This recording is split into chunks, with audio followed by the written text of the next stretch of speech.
قال رسول الله صلى الله عليه وسلم من قرأ حرفا من كتاب الله فله به حسنة والحسنة بعشر أمثالها لا أقول ألف لام ميم حرف ولكن ألف حرف ولام حرف وميم حرف। কেউ যদি কোরআনের একটা অক্ষর তেলাওয়াত করে, উচ্চারণ করে, 10টা নেকি। নবীজি বলেন আলিফ লাম মিম, এই পুরাটা একটা অক্ষর এমনটা আমি বলছি না। আলিফ একটা অক্ষর, লাম একটা অক্ষর, মিম একটা অক্ষর। আলিফ লাম মিম এই 3টা অক্ষর যদি কেউ উচ্চারণ করে, তার আমল নামায় আল্লাহ তাআলা 30টা নেকি লিপিবদ্ধ করে দেয়। মসজিদে এসে বসে রয়েছেন নামাজের আগে, 5 মিনিট বাকি, 10 মিনিট, কায়দা খুলছেন, আমপারা খুলছেন, আলহামদু, হামজা লাম জবর আল, হামিম জবর হাম, আলহামদু, দাল পেশ দু, আলহামদু। মজান সাহেব আমার পড়াটা দেখেন তো শুদ্ধ হয় কিনা। হামজা লাম জবর আল, হামিম জবর হাম, আলহাম, দাল পেশ দু, আলহামদু।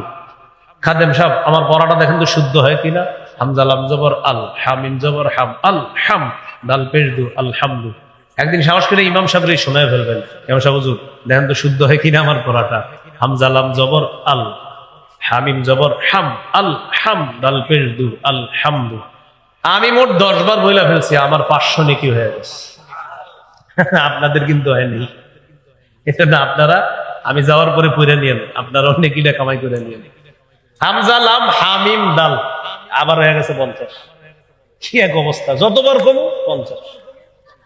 আলহামদু 5 অক্ষর, এ আবার 50। চিন্তা করছেন আমার কি পরিমাণ নেকি হয়ে গেল। ইয়াকিন করেন আল্লাহ তাআলা আমাকে 600 নেকি দিস, কারণ আমি 12 বার আলহামদু বলছি। এই যে এখন 650, কিন্তু খালি কইতেই থাকতে। সবগুলা হাতছাড়া করবেন না। কয় অক্ষর আলহামদুতে? আমার হয়ে গেছে 700। 5 অক্ষর, তাহলে প্রতি অক্ষরে 10 করে হলে 5 10 এ 50। এই ইবাদত গুলা হাতছাড়া করবেন না। মসজিদে বসে রয়েছেন, আরে বৈশা কায়দা পড়েন, আমপারা পড়েন, কোরআন পড়েন, খালি কথা বলেন। আপনার ছোট মেয়েটার বিয়ে হয়েছিনি, বড় মেয়েটার কি অবস্থা, এগুলো মসজিদে আলাপের সময়? বৈশা বৈশা জিকির করেন, তেলাওয়াত করেন। আল্লাহ আমাদেরকে সময়গুলা কাজে লাগানোর তৌফিক দান করেন। এইগুলো নিজে ইবাদত করে উপকার লাভ করা। কোরআন তেলাওয়াতটা সবার সামনেও করতে পারেন, আবার গোপনে বাসায়ও করতে পারেন। তিরমিজির বর্ণনা 1333 নম্বর হাদিস। قال رسول الله صلى الله عليه وسلم, নবীজি বলেন আল জাহিরু বিল কুরআন কাল জাহিরি বিস সাদাকা ওয়াল মুসিররু বিল কুরআন কাল মুসিররি বিস সাদাকা। প্রকাশ্যে কোরআন তেলাওয়াত করা প্রকাশ্যে সদকা করার মতো, গোপনে কোরআন তেলাওয়াত করা গোপনে সদকা করার মতো। সুবহানাল্লাহ। আল্লাহ আমাদেরকে আমল করার তৌফিক দান করেন। উপকারিতা লাভের দিক থেকে 2 নাম্বার ইবাদত হলো অন্যের সাহায্যে ইবাদত করা। সহিহ বুখারীর বর্ণনা 5353 5353 নম্বর হাদিস। قال رسول الله صلى الله عليه وسلم, নবীজি বলেন আস-সাঈ আলাল আরমিলাতি ওয়াল মিসকিনি কাল মুজাহিদি ফি সাবিলিল্লাহ আবিল কাইমিল লাইল আস-সাইমিন নাহার। কোন ব্যক্তি যদি কোনো অসহায় বিধবা নারীর সহযোগিতায় এগিয়ে যায়, অথবা কোনো অসহায় মিসকিনের সহযোগিতায় এগিয়ে যায়। নোয়াখালী বন্যায় কত মানুষ অসহায় হয়েছে, শেরপুর, আপনার নেত্রকোনার দিকে কিছুদিন আগে কি একটা অবস্থা গেছে। তো কোনো অসহায় বিধবা নারীর প্রতি সহযোগিতার হাত বাড়িয়ে দিচ্ছে। মুজাহিদ জিহাদ করলে যে সওয়াব, তাহাজ্জুদ গুজার সারা রাত তাহাজ্জুদ করলে যে সওয়াব, নফল সিয়াম পালনকারী সারাদিন রোজা রাখলে যে সওয়াব, আল্লাহ তাআলা তাকে সেই সওয়াব দান করেন। এটা অন্যের সাহায্য। অসহায়কে সাহায্য করা মানে আমি আপনাকে দিলাম, সওয়াব আমি পাইলাম, আপনি আরেকজনকে দিলেন, সওয়াব পাইলেন। তাহলে এই ইবাদতটা অন্যের সহযোগিতায়, আপনি তাকে দিলেন, আল্লাহ আপনাকে সওয়াব দান।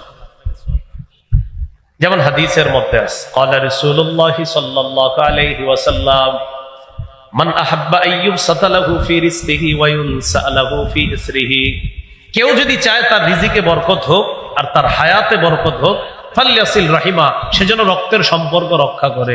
আত্মীয় স্বজনের যারা পাওনা আছে তার কাছে হক পায়, তাদের হকগুলা যেন সে দিয়ে দেয়। জাকাত ফরজ হয়েছে আপনার উপর, আপনার ভাইটা জাকাত খাওয়ার যোগ্য, ভাইকে না বলে তাকে জাকাত দিয়ে দিতে পারেন আপনি এটা। অথবা আপনার আত্মীয় স্বজনের মাঝে এমন কেউ আছে যারা জাকাত খাওয়ার যোগ্য, আপনি তাদেরকে হাদিয়া বইলা জাকাতটা দিয়ে দিলেন। যদিও মনে মনে আপনার নিয়ত হলো জাকাত, তাকে হাদিয়া বলে আপনি এটা দিয়ে দিলেন। এই যে তাকে দিলেন, সব এক তো জাকাতের হয়ে গেল, আর একটা রক্তের সম্পর্ক রক্ষার সব, আর আপনার হায়াতে বরকত হলো, রিজিকেও বরকত হলো। তাহলে এটা অন্যের সাহায্যে ইবাদত, মনে থাকবেন ইনশাআল্লাহ। তাহলে উপকার লাভ করি আমরা, ইবাদত যে করি, ইবাদত কয় প্রকার? একটা নিজে উপকার লাভ করি, আর একটা অন্যের সাহায্য। সর্বশেষ আলোচনা, বলেন আমার সাথে, মাধ্যম হিসাবে ইবাদত 5 প্রকার। অর্থাৎ আমরা 5 মাধ্যমে ইবাদত করি। 1 অন্তর দিয়ে, 2 মুখ দিয়ে, 3 শরীর দিয়ে, 4 টাকা পয়সা দিয়ে, 5 শরীর এবং টাকা পয়সা দিয়ে। বলেন তো আমরা কয় মাধ্যমে ইবাদত করি? 1 নম্বর, এই দেখেন সহজে মনে রাখবেন, এই যে অন্তর দিয়ে, মুখ দিয়ে, শরীর দিয়ে, পকেট দিয়ে। টাকা অন্তর দিয়ে, মুখ দিয়ে, শরীর দিয়ে, আর পকেটটা মনে রাখবেন, বা পকেট এখানে থাকবে কারো থাকলে মনে রাখবেন। অন্তর দিয়ে, মুখ দিয়ে, শরীর দিয়ে, পকেটটা মনে রাখবেন, অর্থ সম্পদ দিয়ে। আর 5 নাম্বার হলো শরীর এবং অর্থ সম্পদ দিয়ে। বাস, সবগুলো আপনার সাথে আছে। 1 নাম্বার, অন্তর দিয়ে আমরা ইবাদত করি। অন্তর দিয়ে যে ইবাদত করি এটাকে বলা হয় আত্মিক ইবাদত, অর্থাৎ আত্মার সাথে সম্পর্ক। এটা কি বলা হয়? আত্মিক ইবাদত। সুন্দর ফিকির করা, চিন্তা করা, এটা অন্তরের ইবাদত। সুবহানাল্লাহ।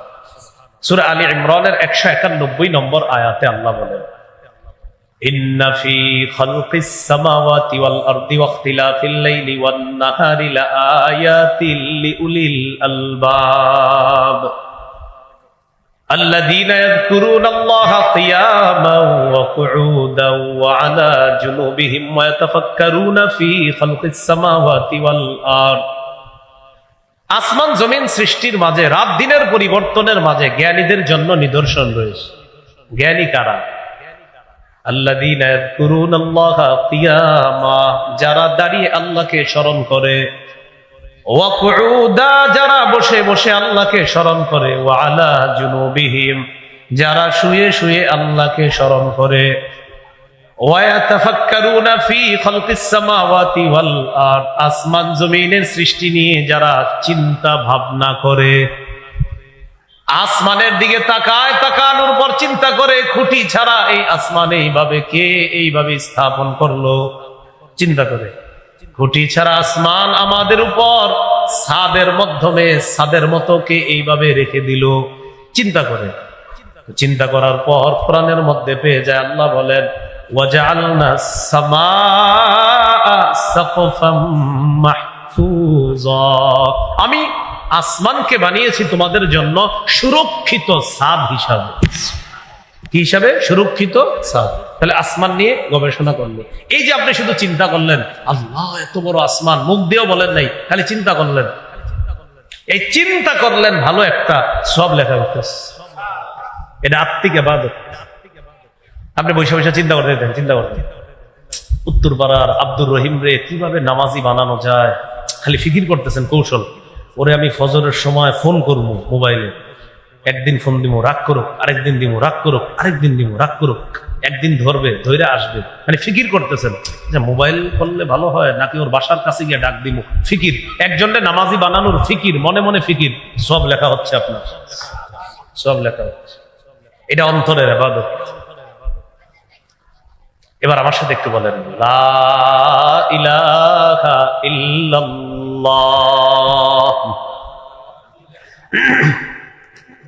আল্লাহ ছাড়া কোনো ইলাহ নাই। এই কথা অন্তরে বিশ্বাস করার নাম ঈমান।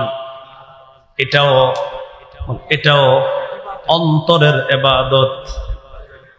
আল্লাহ ছাড়া কোনো ইলাহ নাই, এটা মুখ দিয়ে বলতেছেন, আর অন্তর দিয়ে না। আসলে আসলে এটা অন্তরের ইবাদত। সহিহ বুখারীর বর্ণনা 44 নম্বর হাদিস। قال رسول الله صلى الله عليه وسلم يخرج من النار من قال لا إله إلا الله وفي قلبه وزن برة من خير وفي قلبه وزن ذرة من خير وفي قلبه وزن شعيرة من خير। নবীজি বলেন, যার অন্তরে সরিষার দানা পরিমাণ, গম পরিমাণ, জব পরিমাণ ঈমান থাকবে, অন্তরের মধ্যে গম পরিমাণ ঈমান, জব পরিমাণ ঈমান, সরিষার দানা পরিমাণ ঈমান অন্তরে অন্তরে আছে। নবীজি বলেন, এই মানুষটা বিভিন্ন অপরাধের কারণে জাহান্নামের মধ্যে যদিও সাজা ভোগ করে, তবে ওই সামান্য ঈমানের কারণে একদিন জাহান্নাম থেকে বের হয়ে জান্নাতের মেহমান হয়ে যাবে। অন্তরের ইবাদত, আল্লাহ ছাড়া কোনো ইলাহ নাই, আসলেই এটা অন্তরের ইবাদত। এক তো মুখ দিয়ে বলতেছেন, আর একটা অন্তরে বিশ্বাস। বলেন বিশুদ্ধ নিয়ত, বলেন অন্তরের ইবাদত। বিশুদ্ধ নিয়ত কিসের ইবাদত? অন্তরের ইবাদত। সহিহ বুখারীর 1 নম্বর হাদিস। قال رسول الله صلى الله عليه وسلم انما الاعمال بالنيات। আমলের প্রতিদান নিয়তের সাথে। বলেন আমলের প্রতিদান কিসের সাথে? নিয়ত করলেন, নিয়ত করলেন কি বানিয়ারচালা জামিয়া ইসলামিয়া দারুল উলুম মাদ্রাসায় যাব, কণ্ঠ যদি সুন্দর হয় তাহলে বয়ানটা শুনবো, আর কণ্ঠটণ্ড যদি সুন্দর টুন্দর না হয় চইলাম। তো আপনি কি পাবেন? নিয়ত করে আসলেন, কণ্ঠটণ্ড সুন্দর হইলে প্রথমে বসমো, এই আব্দুর রহমান চল মাহফিলে যাই। তো কণ্ঠ যদি সুন্দর টুন্দর হয় বমু দুইজনে, আর যদি না হয় আমি তোর এইভাবে টোকা দেবো, বাস চলে যাবো। এই নিয়ত করে যদি কেউ আইসা থাকেন, নিয়তটা তাড়াতাড়ি পাল্টায় ফেলেন, তাড়াতাড়ি পাল্টায় ফেলেন, কিচ্ছু হবে না। আব্দুল্লাহ ইবনুল মুবারক রাহমাতুল্লাহি আলাইহি বলেন, রুব্বা আমালিন সগীরিন, ছোট ছোট আমল, ছোট ছোট আমল, ভালো আমল, ছোট ছোট ভালো আমল, তুআযযিমুহুন নিয়্যা, নিয়ত বিশুদ্ধ হওয়ার কারণে এটা বড় হয়ে যায়। রুব্বা আমালিন কাবীরিন তুসাগগিরুহুন নিয়্যা, বড় বড় অনেক আমল শুধু নিয়ত অশুদ্ধ হওয়ার কারণে একদম ছোট হয়ে যায়। আল্লাহ আমাদেরকে হেফাজত করেন। সবাই এই জায়গায় সুর শুনতে আসবো নাকি কোরআন? সুর না নূর? সুর না নূর?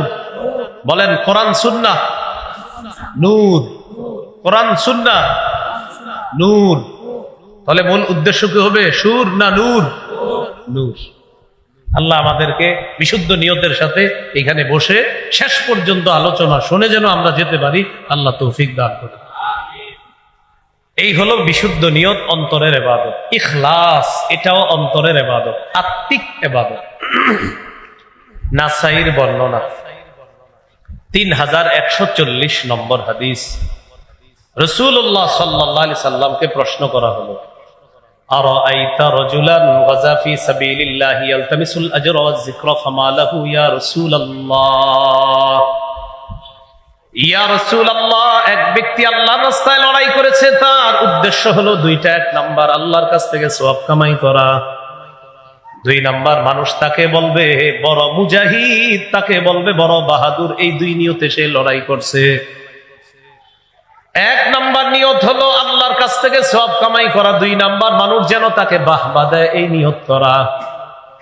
1 নাম্বার নিয়ত হলো আল্লাহর জন্য আমি ওয়াজ করতেছি, আল্লাহ যেন আমাকে প্রতিদান দেয়। 2য় নিয়ত হলো আমার নামটা যেন পুরা দুনিয়ার মধ্যে ছড়ায়া যায়। এটা হলো 2য় উদ্দেশ্য। হুজুর এই ব্যক্তি কি পাবে? আল্লাহ নবী বললেন, লা শাইআ লাহু, সে কিছুই পাবে না।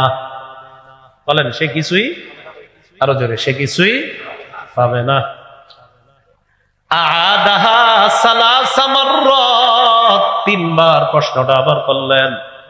নবীজি বললেন, লা শাইআ লাহু, লা শাইআ লাহু, লা শাইআ লা, সে কিছুই পাবে না, সে কিছুই পাবে না, সে কিছুই পাবে না। সব আলোচকদের জন্য আপনারা দোয়া করেন, সবাই যেন আল্লাহরে খুশি করার জন্য ওয়াজ করে। কারণ যদি আলোচকের এই নিয়ত থাকে যে আমারে যেন বাংলাদেশের সবাই চিনে, পৃথিবীর সবাই চিনে, যদি আসলে এই নিয়ত থাকে তাহলে তো কিছুই হলো না। আরেকটা হলো আল্লাহ যদি প্রসিদ্ধ করে দেয়, সেটা এক বিষয়। আরেকটা হলো নিয়ত আমার না, না আমারে চিনুক জানুক, তাহলে কিছুই পাবে না। আল্লাহ হেফাজত করেন। এগুলো ইখলাস। নবীজি শেষে বলে, ইন্নাল্লাহা লা ইয়াকবালু মিনাল আমালি ইল্লা মা কানা লাহু খালিসা। আল্লাহ তাআলা কোনো আমল ততক্ষণ কবুল করেন না যতক্ষণ এটা ইখলাসের সাথে না হবে। যেন আজকে দুইটা বাংলা শিখেন, এই দুইটা বাংলা ছোট্ট শব্দ সারা জীবন মুখস্থ রাখবেন আর আমার জন্য দোয়া করবেন। দুইটা বাংলা বলেন আমার সাথে, খাঁটি বিশুদ্ধ। বাস এই দুইটা তিনবার বলেন, খাঁটি বিশুদ্ধ বলেন। আবার আবার এবার আমার সাথে বলেন, ইখলাসের সাথে আমল করলে এই আমলকে খাঁটি আমল বলে। বিশুদ্ধ ভাবে আমল করলে, নবীর তরিকা অনুযায়ী আমল করলে সেই আমলকে বিশুদ্ধ আমল বলে। ইখলাসের সাথে আমল করলে খাঁটি আমল, নবীর তরিকা অনুযায়ী আমল করলে বিশুদ্ধ আমল। কোন আমল যদি খাঁটি এবং বিশুদ্ধ হয় সেই আমল সাথে সাথে আল্লাহ কবুল করে নেয়। বলেন খাঁটি বিশুদ্ধ, বলেন খাঁটি বিশুদ্ধ, খাঁটি বিশুদ্ধ। তাহলে আজকে এশার নামাজ পড়বো একটু পরে ইনশাল্লাহ, কাকে খুশি করার জন্য? তাহলে হবে এশার নামাজটা খাঁটি। আবার বলেন, এশা পড়বো কাকে খুশি করার জন্য? তাহলে এশার নামাজটা কি হবে? কার তরিকা অনুযায়ী পড়বো? তাহলে এশার নামাজটা কি হবে? বিশুদ্ধ। তাহলে খাঁটি বিশুদ্ধ, খাঁটি বিশুদ্ধ। পুরা হজের সফরে আমি এই দুই শব্দ নিয়ে পড়াশোনা করছি, পুরা হজের সফরে, খাঁটি আর বিশুদ্ধ। এই দুই শব্দ নিয়ে 29 দিন হারামের লাইব্রেরিতে পড়াশোনা করছি, শুধু দুইটা শব্দ, খাঁটি বিশুদ্ধ। তো বুঝাইতে চাইলাম এই দুইটা শব্দ খুব মনে রাখা। আমি যা করব জীবনে এটা যেন খাঁটি হয়। মনে বলবেন, তুই কি আল্লাহর জন্য করছস? জি জি জি, তাহলে খাঁটি। এবার বলবেন, তরিকা অনুযায়ী করছো নবীর? না, তাহলে খাঁটি বিশুদ্ধ হলো না। আপনি আল্লাহকে খুশি করার জন্য কিছু কাজ করছেন, কারে খুশি করার জন্য? আল্লাহকে। তো করছেন, করার পর খাঁটি হলো। এশার নামাজ আপনি আবেগে 5 রাকাত করে ফেললেন, তাহলে বিশুদ্ধ হলো না। কি হলো না? খাঁটিও হতে হবে, বিশুদ্ধ হতে হবে। আল্লাহ কথাগুলো মনে রাখার তৌফিক দান করেন। এইগুলো আত্মিক ইবাদত।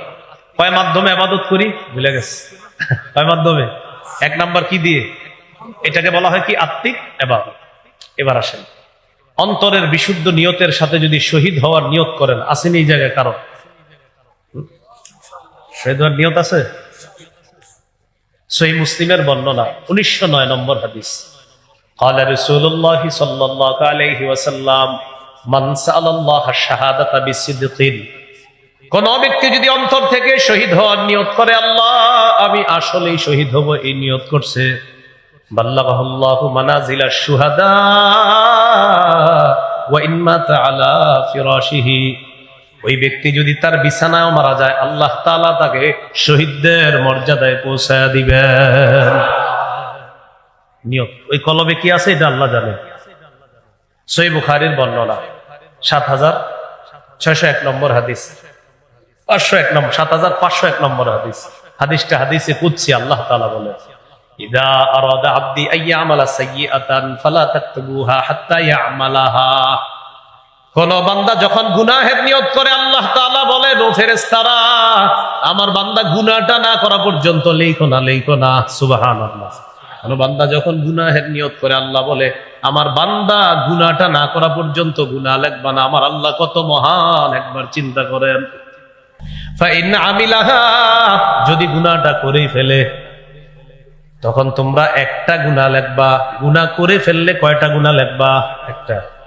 এবার আল্লাহ বলেন, ওয়া ইন তারাকাহা বিন আজলি, আমার বান্দা গুনাহের নিয়ত করছে, করার পর গুনাহের সামনে যখন গেছে, যাওয়ার পর আমাকে খুশি করার জন্য আমার ভয়ে গুনাহটা ছেড়ে দিছে। গুনাহের নিয়ত করছে, গুনাহের সামনে যাওয়ার পর মনে পড়ছে আমার আল্লাহ আমাকে দেখতেছে, আমি আমার রবের জন্য গুনাহটা ছেড়ে দিলাম। আল্লাহ তাআলা বলেন, গুনাহের নিয়ত কইরা গুনাহ করে নাই, আমার ভয়ে সব লেখো। কি লেখো? চিন্তা করছেন, গুনার নিয়ত করছেন, না করা পর্যন্ত গুনাহ লেখো না। আমার বান্দা গুনাহটা করছে না, আল্লাহ ছেড়ে দিছে আপনার জন্য, ও ছেড়ে দিছে, সব লেখো। মানে আপনি গুনার নিয়ত করে করেন নাই, আল্লাহ বলে সব লেখো। ওয়াইদা আরাদা আবদি আইয়ামালা হাসানা, আমার বান্দা যখন কোন নেক আমলের নিয়ত করে, ফাকতুবুহা, সাথে সাথে আমার বান্দার আমল নামায় লাহু হাসানাতান, একটা নেক লিখা দাও। নেক আমলের নিয়ত করলে একটা নেকি লিখা দাও। ফাইন আমিলাহা ফাকতুবুহা লাহু বিমিসলি বিআশরি আমসালিহা ইলা 700 দিআফিন। আমার বান্দা যদি ভালো কাজটা করে ফেলে তাহলে তার আমল নামায় 10 থেকে বাড়াইতে পর্যন্ত বাড়ায় লিখে দিবে। এই হলো অন্তরের ইবাদত। 2 নাম্বার মৌখিক ইবাদত। মুখের ইবাদত কি? তেলাওয়াতুল কোরআন, কোরআন তেলাওয়াত করা মৌখিক ইবাদত। সহিহ বুখারীর 5011 নম্বর হাদিস, এক সাহাবী রাতের বেলা সূরা কাহফ তেলাওয়াত করতেছে। কানা রাজুলুন ইয়াকরাউ সূরাতাল কাহফ, সূরা কাহফ পড়তেছে। তাগাশশাতহু সাহাবা, আকাশের মেঘ নিচের দিকে আসতেছে। তিনি যেখানে তেলাওয়াত করতেছে মেঘ এদিকে আসতেছে, মেঘের মতো একটা। ফাজআলাত তাদনু তাদনু, শুধু নিচের দিকে আসে, নিচের দিকে আসে। ফাজআলা ফারাসুহু ইয়ানফিরু, তার ঘোড়া খালি লাফায়, ঘোড়া খালি লাফায়। তিনি কোরআন পড়ে, ঘোড়া লাফায়, মেঘ নিচের দিকে আসে। পরের দিন রাসূল সাল্লাল্লাহু আলাইহি সাল্লামের কাছে গেছে। যাওয়ার পর নবীজিকে বললেন, ইয়া রাসূলুল্লাহ, আমি কোরআন তেলাওয়াত করি, মেঘ নিচের দিকে আসে আর আমার ঘোড়া শুধু লাফায়, ব্যাপারটা কি? আমি কি দেখলাম? আমি তাড়াতাড়ি তেলাওয়াত বন্ধ করেছি। নবীজি বললেন, তিলকা সাকিনাতু তানাজ্জালাত বিল কোরআন, তুমি কোরআন পড়ার কারণে সাকিনা যে নাজিল হয় এতদিন শুনেছো, তুমি কালকে দেখলা। এটা সাকিনা, আল্লাহর পক্ষ থেকে প্রশান্তি। তোমার কোরআন, ওই প্রশান্তিটা দুনিয়াতে আল্লাহ সরাসরি তোমাকে দেখায় দিস। তাহলে কোরআন তেলাওয়াতে কি হয়? প্রশান্তি নাজিল হয়। বলেন কি নাজিল হয়? সাকিনা। তো আমি আপনাদেরকে বলবো, এটা পরামর্শ হিসাবে আর কি আবদার রাখবো, মাঝে মাঝে একটু রাতের বেলা একা একা কোরআন পড়েন, একা রাতে, মানে কাউরে না দেখা। যেমন আপনি ঘুমাইবেন 10টায়, তো 9:30টার দিকে বারান্দায় বৈশা বৈশা একটু তেলাওয়াত করলেন, ঘরের বারান্দায় বৈশা। এটা করলে কি হবে জানেন? আল্লাহর সাথে আপনার একটা গোপন মহব্বত তৈরি হবে। এটা একটু মাঝে মাঝে করবেন, আল্লাহ তৌফিক দান করেন। এগুলো আপনার মুখের ইবাদত। মুখের আরেকটা ইবাদত জিকির করা। কি করা? বলেন লা ইলাহা ইল্লাল্লাহ। পড়েন। বন্ধুদের মজলিসে বসছেন, বসার পর বন্ধুরা খালি গীবত করে, গীবত শুনতেও পারতেছেন না, আবার এখান থেকে যাইতেও পারেন না। যদি চলে যান বন্ধুরা বলবে দেমাগ দেখায়। যদি বৈশা থাকেন তাহলে গীবত শুনতে হয়। তখন কি করবেন? এভাবে হা করে থাকবেন। হা করে থাকেন আমার মতো, এভাবে হা করেন, হা করেন। এবার হা করে লা ইলাহা ইল্লাল্লাহ পড়েন। 2 আঙ্গুল দিয়ে চেক করেন ঠোঁট লাগে কিনা। পড়েন লা ইলাহা ইল্লাল্লাহ, ঠোঁট লাগে? এবার তাকান, হা করে কি করবেন দেখেন।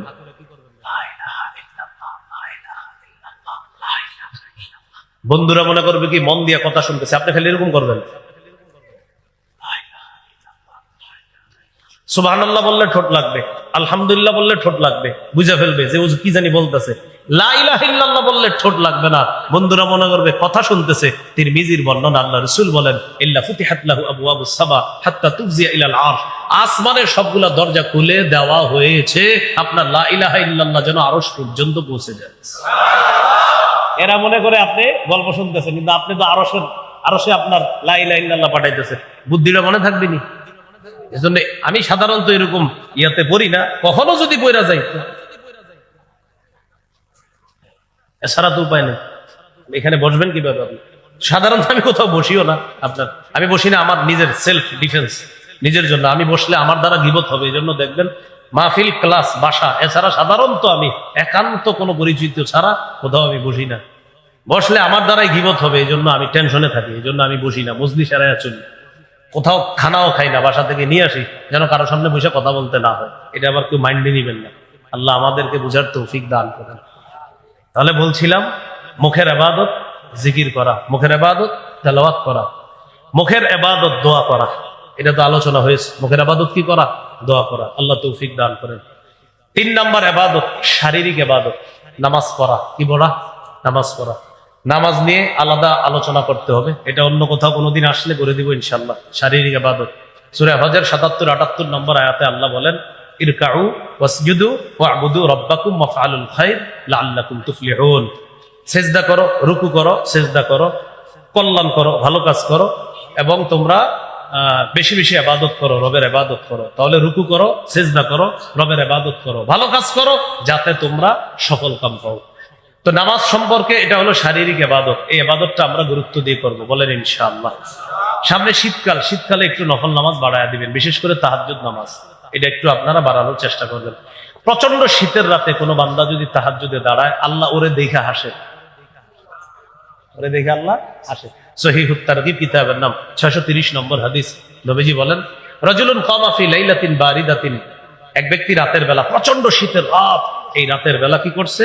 রাজুলুন কামা ফি লাইলাতিন বারিদাতিন মিন ফিরাশিহি ওয়া লিহাফিহি ওয়া দিসারিহি, বিছানা ছাড়ছে, কম্বল ছাড়ছে, লেপ ছাড়ছে, ছাড়ার পর ফাতাওয়াদ্দা, ওযু করছে, সুম্মা কামা ইলা সালাহ, নামাজে দাঁড়াইছে, আল্লাহ তাআলা তারে দেখে হাসতে থাকে।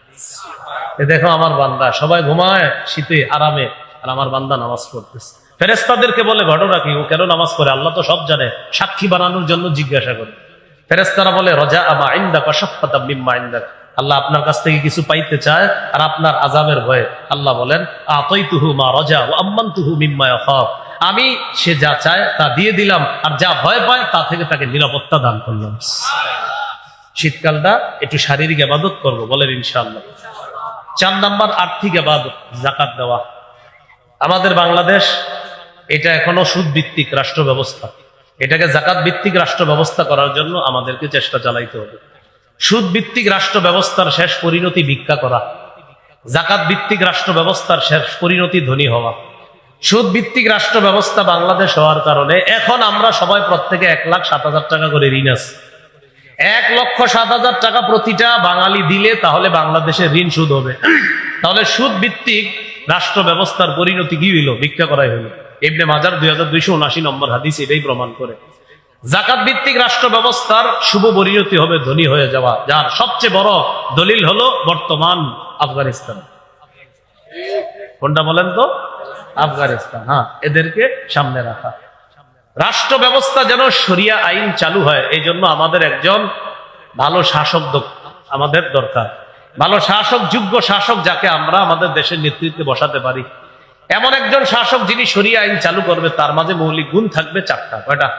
সূরা হজের 41 নম্বর আয়াতে আছে।